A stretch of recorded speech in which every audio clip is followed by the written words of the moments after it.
For years now, I've been trying to describe what my anxiety feels like. Some days, it feels like someone is there in my brain, jumping up and down, screaming while I try to remain straight-faced. Sometimes, it feels like all of my nerve endings are on edge, preparing themselves for whatever invisible danger is approaching. Most days, it feels like I can't read minds. That wouldn't be much of an issue if it weren't for the fact that the rest of the people on the planet came. This includes, but is not limited to, the hotel room filled with my friends that is rapidly fading into the distance behind me as I drive away. Anyway, I'm supposed to be listing 5 things I can see right now. I'm told that's what you're supposed to do when you're having a panic attack. My therapist taught me a technique after I'd convinced myself for the 5th time that week that all of my friends secretly hated me. She called it grounding. That makes sense, considering that my body feels like it's buzzing with electricity. I need some grounding. The first thing I can see is the building I just drove past. It's one of those new apartment buildings that looks modern and has a striped paint color. I think it was green. I've noticed a lot of those while I've been in Lincoln. A group of friends and I decided to make the choice to make the hour trip to Omaha to see a comedy show. I don't know why I decided to drive a car packed full of people to a different city and share a hotel room with them, but I tend not to question my decision making these days. I know I should be back at the hotel sleeping, but I have instead chosen to take a spur-of-the-moment midnight drive. The second and third things I see are the 2 pieces of paper sitting on my dashboard. I'm pretty sure they're receipts, too important to throw away, but not important enough to put in my glove box. The pencil rolling around by my feet is the 4th thing I see. At a red light, I pick it up and look at it. It's cracked in some places, most likely because I've stepped on it so many times. I feel bad for a moment, not just because I never have any pencils, but because I probably only used it once before it ended up here. Either way, as soon as the light turns green, I toss it back on the ground and start driving again. I wonder, briefly, how long it will stay there, hitting the side of my shoe every few minutes. I look at the 2 friends who have tagged along on this drive, sitting in the passenger back seats of my car. I really wanted to go alone, but after they talked to them, they insisted on coming with me. I bet they think I'll do something drastic, or maybe they were scared they wouldn't have a ride to the show tomorrow. It was probably that. 4. You see, I'm not supposed to know that anyone can read minds. A condition of this power is that you can't ever let it slip, to me at least, that you have it. Now that I think about it, I'm not sure if they can read everyone else's minds or just mine. If it was just mine, I figured that'd be a pretty lame power. I forced myself to refocus my eyes on the road and think of 4 things that I can feel. The steering wheel underneath my fingers is cold and hard. I grip it tightly, but release a bit when my hand begins to sting. I move my hands over the cracked leather, thinking about how many times I have gripped this wheel without ever really thinking about its existence. Bumps in the road startle me, causing me to jump in my seat.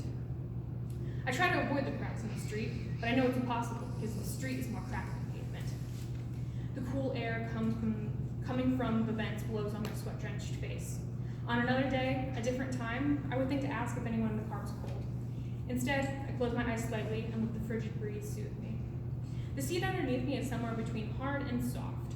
Hard enough that I don't feel like I'm sinking into the bowels of my car, but soft enough that an hour-long trip to Lincoln doesn't cause my butt to ache. I'm used to the drive, though. A year of going back and forth from UNL and Omaha every weekend made the trip feel like a familiar song. I can sing it easily without looking at the lyrics. I feel a squeeze on my shoulder and realize that my friend's hand has been there for some time now. We aren't the kind of friends that hug each other. The most we'll do is punch each other on the arm, and that's enough to show we care. So, though that hand is comforting, it brings on a new wave of panic. I wonder how bad he thinks I am, that he feels like he has to have it there. Well, as far as things I can touch, I think that's 4. 3.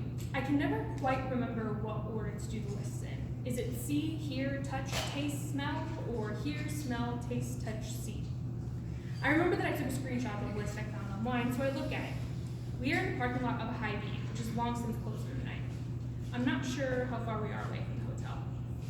I feel like I should, having spent a year of my life here, but I've never been good at figuring out where I am, let alone figuring out how to get back to where I started.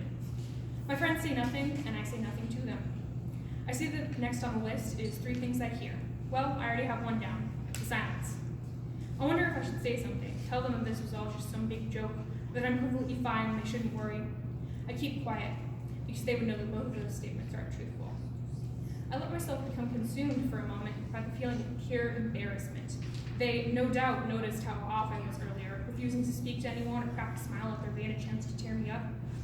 I couldn't tell them that I felt left out, feeling more like a taxi driver listening to my passengers have fun conversations while I focused on not missing the exit. I decide the moment is over and try desperately to focus on something else. I absolutely hear some traffic from the main road near the parking lot. I wouldn't have imagined that many cars would be out at this time of night. Part of me thinks that someone is driving past me must share this feeling, this choking, nerve-wracking feeling. I shout at the part of me that says I am alone and take solace in the fact that somewhere, someone must be sitting in a parking lot too. The engine is still on. I can hear it humming its familiar tune. I almost turned it off, but my friend finally speaks. "Are you okay?" she asks. "No," I say, and begin to drive back the way we came. 2. The list I found online, titled 5 4 3 2 1 Grounding Technique, calls it a game. This exercise that is supposed to bring me back from the brink of insanity, the one that is keeping me from wanting my car off the road, is a game. It's not a fun game. I feel like a child being taught that the ability to feel the softness of their baby blanket or the jagged edges of a Lego piece has a name. The list says I'm supposed to focus on the here and now. I would be much more willing to do so if the here and now weren't filled with intrusive thoughts and meaningless worries. I take in a deep breath and realize I smell terrible. I haven't put on deodorant since this morning and it shows. I hope my friends don't notice, but if they do, they have the courtesy not to mention it. According to the list, I can name smells I smell right now or ones I like, so I think about the rain. Everything about the rain smells wonderful. The smell before it's even started, warning me of its inevitability. And after that, the mix of wet grass, concrete, and whatever else was stuck in the storm. I almost wish it was raining now, just to get one good whiff of that almost magical scent. Pulling back to the hotel parking lot, I finally look at my friends in the eye and begin to speak. 1. More often than not, I'll have a thought that I thank the heavens I didn't say out loud. Almost all on cue, I will get a weird look from a person passing by, God forbid one of my friends. I wish I had the kind of brain that forgot about that look, ignored it, or didn't even register its existence. Instead, I spiral into a universe with me as the most unlucky inhabitant.